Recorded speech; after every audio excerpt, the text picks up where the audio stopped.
Hello. Welcome to this channel. This is Madete TV. My name is Elia Madete. Leo kutoka pale Vatican, Italy pale, kumetokea taarifa za kusikitisha kabisa duniani, hasa kutokana na kuondokewa kwa kiongozi mkubwa sana wa kiroho kwa wale wenzetu wa Katoliki, yani namzungumzia Papa Francis. Papa Francis ni kiongozi wa kiroho wa juu kabisa wa kanisa la Katoliki duniani, kanisa lenye wafuasi wengi kuliko madhehebu mengine yote. Yani Katoliki ndio dhehebu kubwa lenye watu wengi wanaolifuatilia, waumini wake. Wameweza kumpoteza kiongozi wao mkubwa Papa Francis, ambaye amefariki leo tarehe 21 Jumatatu ya Pasaka. Mnamo saa 4 hivi asubuhi zilianza kusambazwa taarifa za yeye kufariki, hasa kwa Tanzania. Kardinali Rugambwa alitangazia Tanzania kwamba amethibitisha kifo cha Papa Francis, kwamba ni kweli hatupo naye tena. Wengi najua watajiuliza kwamba je, akifa Papa wewe inakuaje? Cha kwanza kabisa, baada tu ya kifo cha Papa, hapo shemasi mkuu huwa anachukua kiti cha Papa, anakaimu yani kwa muda. Kwa kiti cha Papa akiwa wazi, bali kinakuwa na mtu anaitwa shemasi mkuu, ambaye huyo sasa ndo anashikilia kile kiti kwa muda huo. Afu akishikilia hicho kiti, anaendelea kutangaza, anaitisha mkutano mkuu. Baada hapo makardinali kutoka pande zote za dunia huanza kwenda pale, na watu wengine wanaojua Katoliki vizuri huanza kusogea yale maeneo. Baada ya hapo, nafasi ya Papa huanza kugombaniwa kwa kupigiwa kula. Umeona?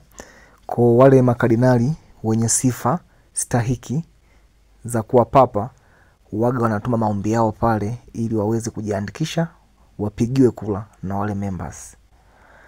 Baada ya kujiandikisha, huyo Shemasi ndo kiongozi mkuu ambaye ndo msimamizi wa hizo kula. Umeona?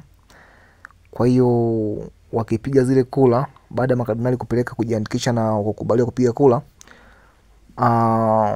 inatakiwa Papa ili mtu ashinde kuwa Papa, kardinali yeyote ili ashinde awe Papa wa Katoliki, lazima apate angalau kula 80 kati ya kula 120.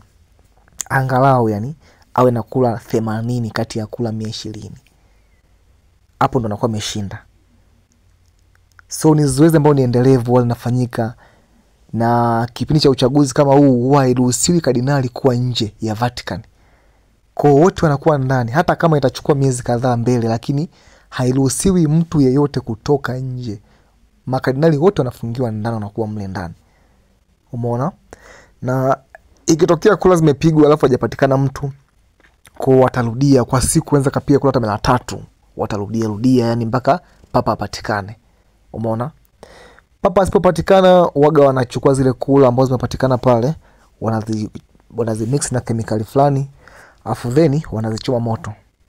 Afu juu utatoka moshi mweusi. Ukitoka moshi mweupe pale, mweusi pale juu, it means kwamba wale raia sasa wa kule nje watapata taarifa kwamba Papa hajapatikana bado. Yani moshi ukiwa mweusi kwenye lile bomba lile la kutolea moshi, ukitoka pale juu, ujue kula zimechomwa na Papa hajapatikana bado. Kwa hiyo wataendelea kurudia mpaka pale ambapo atapatikana kiongozi ambaye yeye ndio atakuwa amepata kula 80 au zaidi kati ya 120.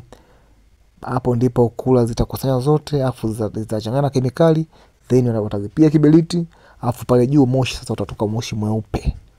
Hapo sasa itimisi kwamba Papa tunaye, tushampata tayari Papa. Kwa raia wote wa kule nje, hasa Italy, wakiona ule moshi pale juu mweupe, watasherekea sana, sababu tayari hapo ni taarifa tosha kwamba tayari Papa washampata kiongozi wao. Umeona? So hao ndo machache tu ili kumpata Papa mpya, hasa pale inapotokea Papa amekufa. Papa Francis. Papa Francis kwa kweli ameacha historia kubwa sana. Nafikiri ameingia madarakani ilikuwa ni 2013 ile. Kwa hiyo ni mwaka 12 kwenye kazi.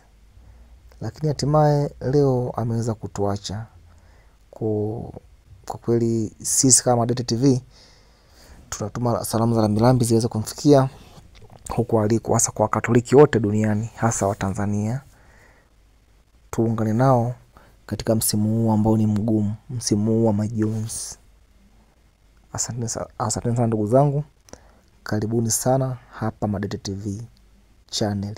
Usisahau kusubscribe, kushare, kulike na kucomment.